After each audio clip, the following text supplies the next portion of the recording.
Hallelujah, hallelujah, hallelujah, hallelujah. Erinnya lya Mukama lyebazibwe, neebaza Mukama olw'amakya amalungi. Finally morning breakfast emaze netuuka. Ekitiibwa n'ettendo tukiddiza Mukama gw'ali eyawuliza morning breakfast yonna gyekusanga. Mukama akumpeere ennyo omukisa. Weebale kuwuliriza, weebale kwagala Mukama, weebale kuwuliriza kigambo kya Katonda, weebale kunoonya Mukama. Bayibuli egamba nti munoonye Mukama nga bw'akyayinzika okulabika, mumunoonye ate mumukowoole, mumukaabirire. Amakya ga leero nzize n'olunyiriri. Neebaza Katonda. Mbadde ninawe ngenda olunyiriri lwe, mbadde ngenda kuweereza mu kitabeera ekimu bwe kiti ekya Isaaya. Naye wakati mu kusinza, laba Bayibuli yange empewo n'egibikkula, neeyongera ogibikkula. Bwe nzisemu okuzza amaaso mu Bayibuli nga tensuula ku lunyiriri olulala. Olunyiriri olulala olutunuddeko bwe kapa ne luntwala ageni ku lunyiriri olulala. Luli mu kitabo kya Zabbuli, Zabbuli ey'ekinaana olunyiriri olw'15. Ojja kgenda weesomereyo Zabbuli 81 olunyiriri lwa 15. Dawudi atuuka mu lunyiriri olwo nga lutandika nga lugamba nti, naye yagamba nti mmwe abakyawa Mukama. Yali ayogera kufa abaana b'abantu. Natunuulira olunyiriri ne ŋŋamba Mukama, wandibaddeyo abantu abakukyawa? Olunyiriri lugamba nti mmwe abakyawa Mukama mumujeemulukukire, mwandimujeemulukukidde.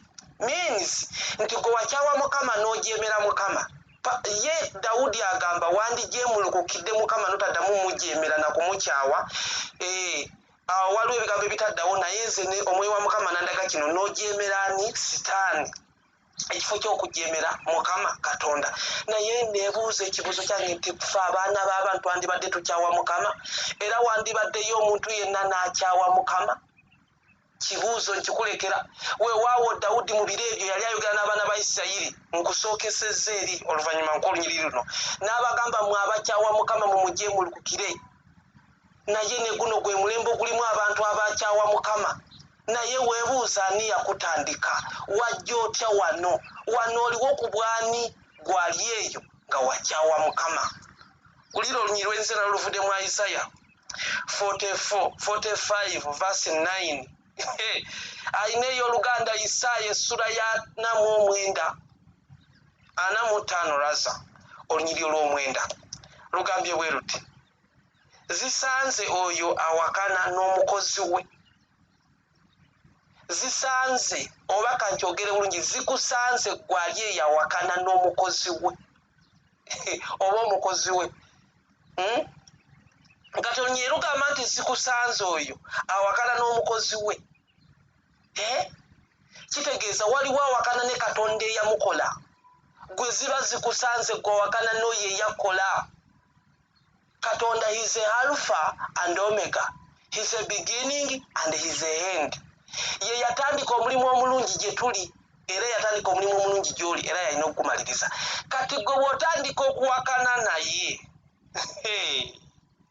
mbasi kutegeera kansoma olunyiriri ndumaleyo olugambye zikusanze oyo awakana n'omukozi we. Olujjo mujjo ez'ensi. Jjukira ffe tuli lujjo mu nzujjo olw'ensi. Ffe kati kankikutegeeze mangu olujjo kye ki? Olaba ensuwa gye bamaze okubumba, bwe bamala ogibumba, bw'emala n'eyatika, ebyo ebibajjo bye bayita olujjo. Kati Mukama yabumba ensi eno kwe tuli, nze ndiko ng'olujjo. Kati olunyiriri lugamba Mukama. Erinnya lya Mukama lyebazibwe. Olunyiriri lugamba nti olujjo mu njjo ez'ensi, ebbumba lirigamba oyo alibumba nti okola ki? Zikusanze ggwe. Zikusanze ggwe.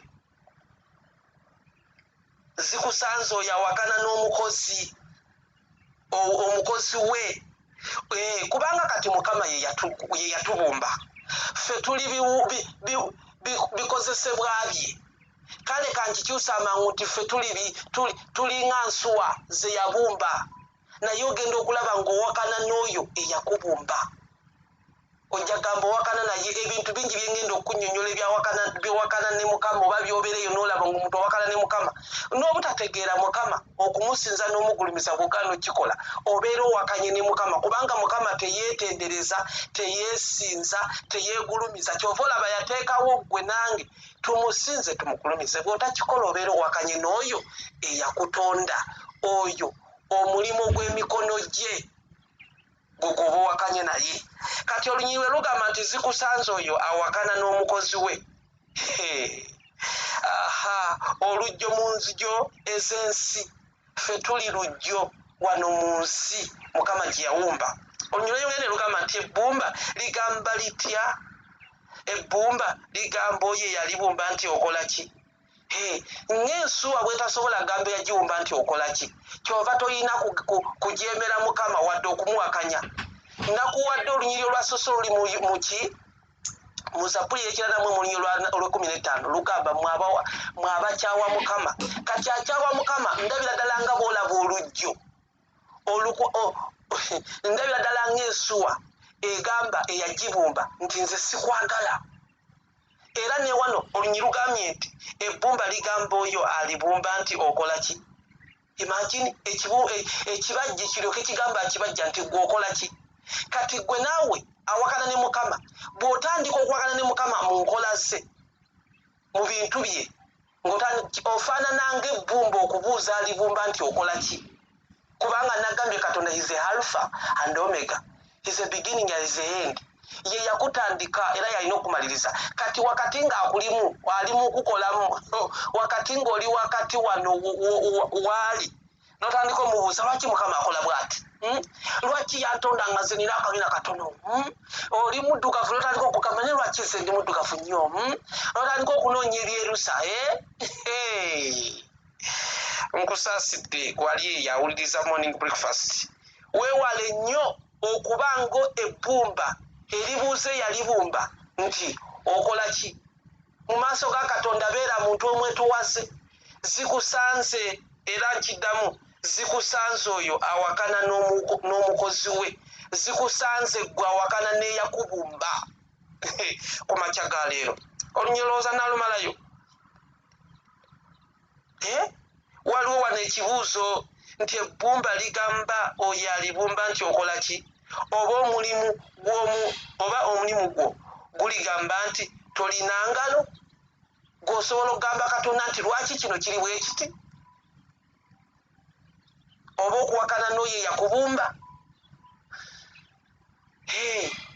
kivula katonda asigalayo mukama yakola y'abawanvu n'akola y'abampi n'akola y'abanene n'akola y'abatono kati gwe woba oli mutono otandika kugamba lwaki ate nze ndi mutono lwaki mukama yantonda bw'ati notandika okutunula mu mmira notandika okubuuza lwaki nze ennyindo yange etunudde nnyo waggulu ate nga siri muganda abaganda nebaza mukama olw'amakya amalungi gwali eyawuliriza lekeraawo okomplaininga ku bikolwa bya katonda lekeraawo okwekomplainingako lekeraawo okuyomba n'eyakubumba lekeraawo okuyomba n'oyo omukozi wo lekeraawo bayibuli egambye zikusanze zisanze oyo awakana n'omukozi we kati omukozi we teboogera ku wa munju wano gwe bw'otandika okuwakana n'omukozi wo ye katonda eyakola nkwegayiridde kikome leero katonda wa Ibulayimu ne Isaaka ne Yakobo katonda nkwebaza olw'amakya amalungi nkwebaza katonda ayinza byonna weebala omusumba omulungi weebale taata oyokedde naffe okuyita mu kigambo kyo mazima ekigambo kyo ge maanyi gw'omuwumbi era eyawumba ffe eyatandika omulimu omulungi mu ffe mukama tukwegayiridde wakati nga waliwo okwemulugunya mu ffe n'okuyomba mukama ebyo tukusaba biveewo waleme kubeerawo okuwakana mu masekati gaffe eri gwe katonda eyatandika omulimu mu ffe tukwegayiridde weegulumiza eri obulamu bwaffe yongera okutuviirayo mukama yongera otukolera ebyekisa yongera mukama okwongera okuviirayo omukyala n'omwami oyo omukakamu omuwombeefu atambulya mu kubeerawo oyo atawakana naawe yatandika omulimu guno ogw'obulamu bwaffe weebale yesu weebale mukama ayagala okulokoka teeka emikono mu bbanga gamba nti ayi yesu zikiriza n'omutima gwange okwebwa obutuukirivu era njatula n'akamwa kange nti ndokose amanya gange gano gogere gaddemu nate gaddemu era mugambe nti amanya gange gano gajje ebitabo by'okufa amangu ebitabo eby'endwadde ebitabo ebyokusirana ogawandiike mu kitabo eky'obulamu n'omukisa n'okuwangaala azzeemu ebigambo ebyo oli mulokole mukama akumpeera ennyo omukisa akunkuumire olabe omukono gwe akutandikeko kubanga ye muwumbi oyo eyawumba ensi n'eggulu mukama akumpeera omukisa abanjagalire mwenna abawuliriza ba morning breakfast olunaku olulungi Emmanuel